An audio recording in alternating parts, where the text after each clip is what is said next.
Good day, everyone. In this segment, I will present the persona and scenario section for the ABC University Research Student Milestone Management System.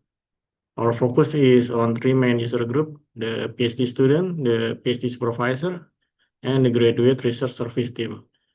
The purpose of this section is to understand the users, their goals, their frustration, and how they would experience the proposed milestone management system.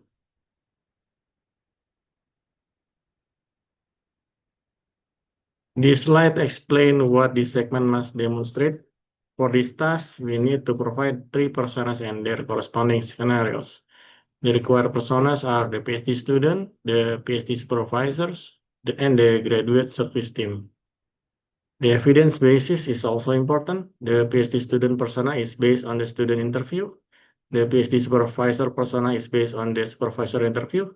And the graduate service team persona is based on the ABC University case description. Each scenario follows the required structure, context, step taken, challenges, and outcome. Our design lens is that milestone management should be treated as a shared workflow, not only as the reminder tool. This slide gives an overview of the three personas. The first persona is Rizka Purwanto, the PhD student. Her main motivation is to reduce uncertainty and administrative workload. The second persona is Dr. Daniel Tan, the PhD supervisor. His motivation is to track students, documents, panel members, and action items. His frustration is that the current process is email heavy, creates document version confusion, and makes panel searching difficult. And the third persona is Maya Patel, the graduate service coordinator. Her motivation is to coordinate milestone cases at scale and intervene early when there are delays. Her frustration is poor visibility caused by spreadsheet, manual casing, delayed meeting, and scattered information. The first persona is Rizka Purwanto. In the current process, Rizka coordinates milestone activities through separate channels, including email, calendars, polling tools, file storage, room booking, and online meeting tools. The scenario follows Rizka's journey a week before milestone 3. The context is that Rizka used the system from both her office and home to prepare for the milestone meeting. Second persona is Dr. Daniel Tan. His motivation is to keep students on track, see the latest document and action item, confirm schedule quickly, and recommend suitable panel members.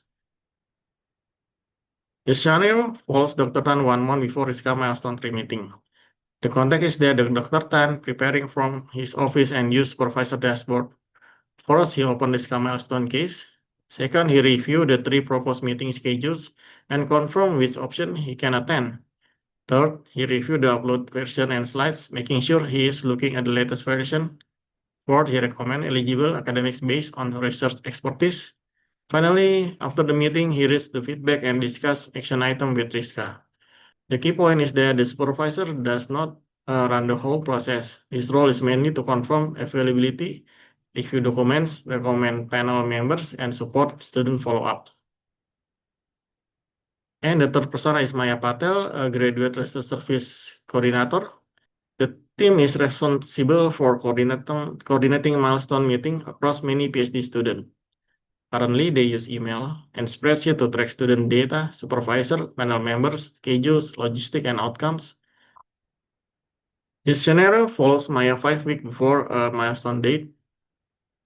The key point is that the graduate service team owns the coordination, escalation, panel invitation, meeting finalization, and overall process visibility. To conclude this segment, the persona and scenario show that the main problem is not only scheduling. The milestone problem is a coordination and visibility problem across multiple participants. The student needs certainty, the supervisor needs a trusted workspace, the graduate service team needs process control. Together, this scenario justify a centralized milestone management system with dashboard, reminders, and eligibility checks, document versioning, acknowledgement status, and outcome tracking. Good morning, everyone. I am Akbar Maulana. I will present the functional and non-functional requirement for our ABC University Milestone Management System. Our primary goal is to transform the complex PhD milestone process into a centralized and automated digital platform. In this segment, we focus on 38 functional requirements and 20 non-functional requirements. During our analysis, we identified a critical gap. The system lacked clear authentication and accessibility standards. Therefore, we have added 4 new requirements marked with a star to ensure the system is secure and inclusive for all users. Our functional requirements are divided into 7 logical categories that follow the milestone lifecycle. This starts from data management and scheduling, moving through the panel selection and meeting finalization, and ending with document management and outcome tracking. This ensures a seamless flow for students and faculty alike. Looking at the first part, the system automatically synchronizes student profiles and calculate milestone dates. Most importantly, we have added FR37 and 38, which introduce SSO authentication and role-based access control. This ensures that only authorized roles like supervisor or GRS staff can access specific sensitive data. Additionally, our automated notification system triggers reminder at 8, 5, and 3-week marks. Let's move on to part 2. Part 2 focuses on the panel. The system automatically determines staff eligibility based on research expertise and workload, limiting them to 12 meetings per year. Once the panel is set, the system manages meeting logistics. It provides the admin team with a preparation checklist for room bookings and catering, and sends personalized confirmation email to all participants. Let's move on to the final functional part. The final functional part covers document and results. Students can upload reports with full version history tracking. After the meeting, the system records the outcome. A key feature here is FR34. If an outcome is unsatisfactory, the system automatically triggers a follow-up process within 8 weeks. All of this is monitored via a real-time dashboard. For the system to perform well, we have defined 20 quality standards. Beyond usability and speed, we have added 2 vital star requirements, NFR19 for WCAG accessibility compliance, and NFR20 for automated data backups. This ensures that the system is not only reliable, but also usable by people with disabilities and protected against data loss. To conclude, our analysis provides a robust framework for ABC University. We are solving the coordination problem by providing students with certainty, supervisor with a trusted workspace, and the GRS team with total process control. Together, these 58 requirements define a transparent and efficient system. Thank you very much. Okay, hello everyone. My name is Neil.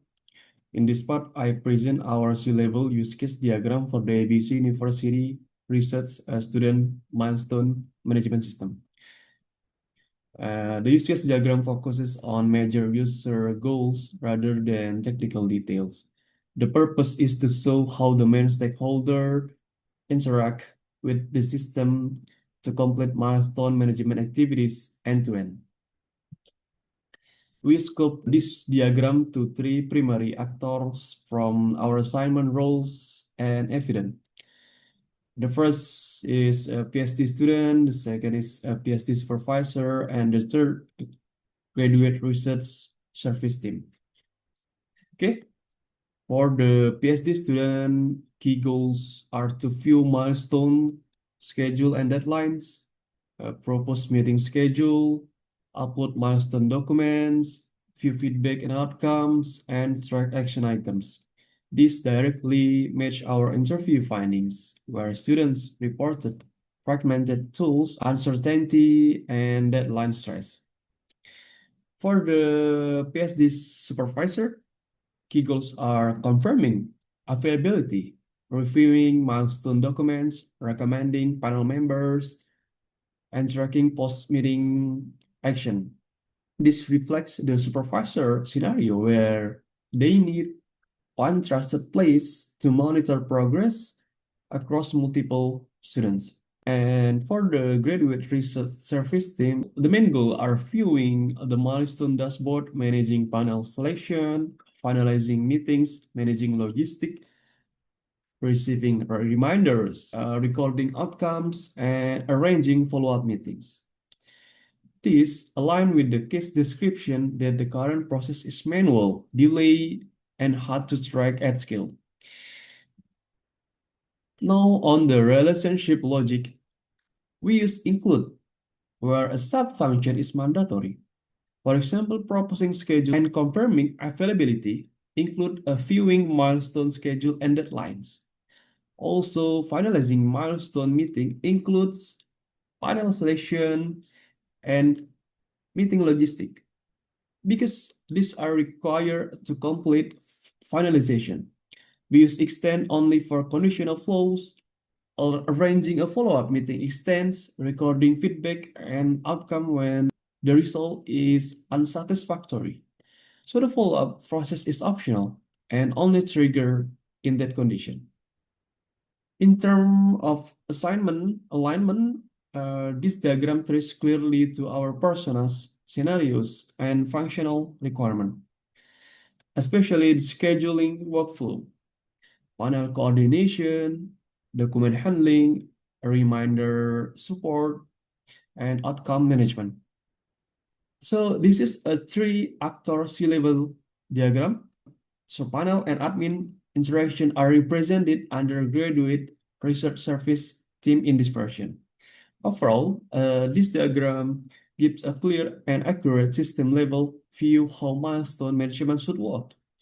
And it provides a strong bridge from user evidence to later design artifact. I'm the one doing the service blueprint. My name is Julian.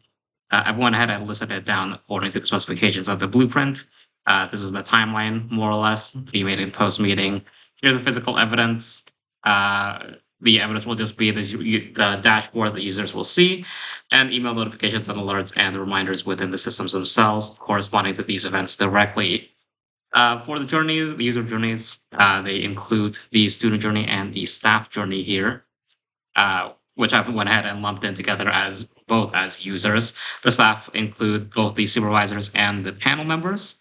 And this is the line of interaction between the users and the rest of the staff of the system, per se, which is really the graduate services team. They have access to both the front stage and the backstage part, which I've separated as such. This is the line of visibility, which is what the users don't see anymore, and a line of internal interaction where this is the support systems where not even the graduate services team interact with. Of course, they go ahead.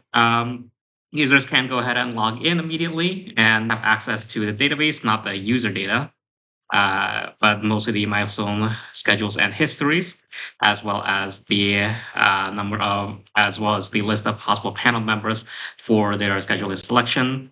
Students will, of course, also be able to propose meeting schedules and liaise with their supervisors, which will confirm availabilities.